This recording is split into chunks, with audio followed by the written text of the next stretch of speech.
As our world becomes more volatile and uncertain, it's empathy that's coming to the forefront of highly desired skills for leaders and individual contributors alike. But maybe you're stuck at empathy.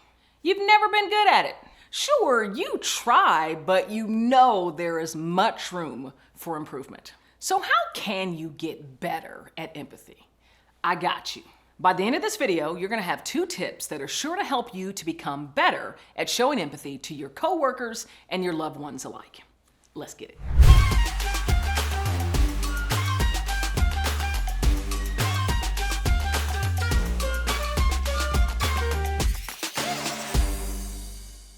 Welcome back. Hopefully you're still feeling a little bit uncomfortable because we still talking about empathy. Let's dive back in. In this video, we're first going to get grounded on what empathy is through a work that's garnered now over 19 million views. Then I'm going to step through 2 practical tips to help you become better at practicing empathy. And believe it or not, they're both rooted in one of the most powerful tools that every single person on the planet has access to, including you.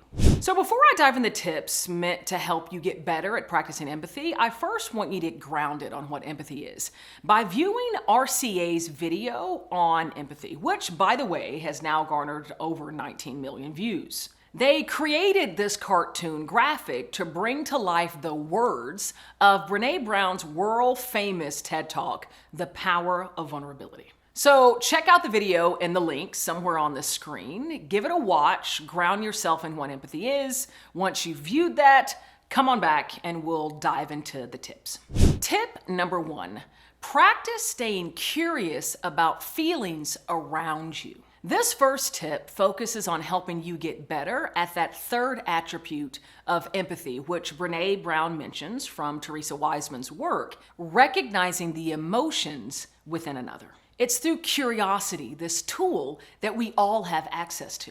When you allow yourself to stay curious about the feelings, the emotions of others, you'll become better and better at identifying and naming them. Now, this is not about being consumed or overly sensitive to the feelings of those around us, because as much as we might try, we have no control over them. But rather, it's more of an objective curiosity, striving to understand what might be the emotion this individual is experiencing. How would they name it? What is this experience like for them?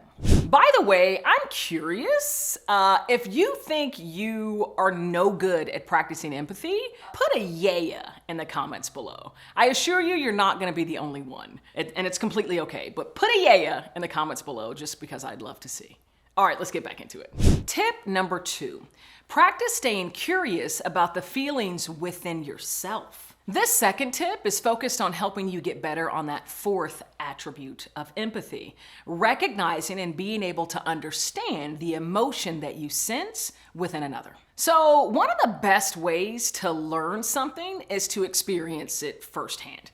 Have you ever been in a training or a class and you hear them talking theoretically about a thing? You know, the mechanics behind it, the history behind it, what happens when you do this, when you press this button, and all you want to do is just be released so you can go do the thing, so you can just experience it, because you know once you get your hands on it, once you start doing it, that's really when you're going to get a good feeling for it and understand it and really learn it.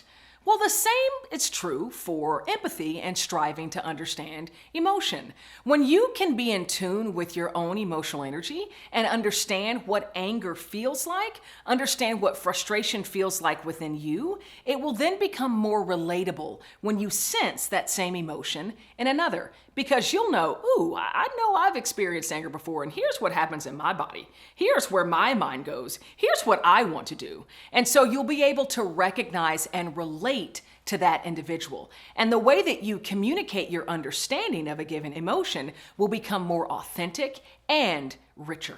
So practice that curiosity of the emotions within. When it hits, when it strikes, strive to name it. And strive to maybe find language beyond just sad, happy, mad. right? Because there's so many different types of emotion, right? Really strive to use different language for the emotional energy that you're experiencing. And the richer that language becomes, the more in tune, the more able you're going to be to communicate when you can sense a similar emotion in an individual. So as we think about empathy, so often that's one of the most powerful skills that you can display or that you can show when going through really, really big change. And so to that end, I actually have something else for you completely for free, but I want to gift you a recording of a keynote that I delivered to an organization going through tremendous change internally and externally, and specifically the snippet of the keynote when I'm talking about leading and inspiring others when going through change. And I gleaned some of the insights from our latest research at Change Enthusiasm Global. And empathy shows up in this conversation. So I want to gift that to you completely for free. Now, of course, this is a message that I'm paid to deliver by clients all over the world, but it's yours today for free.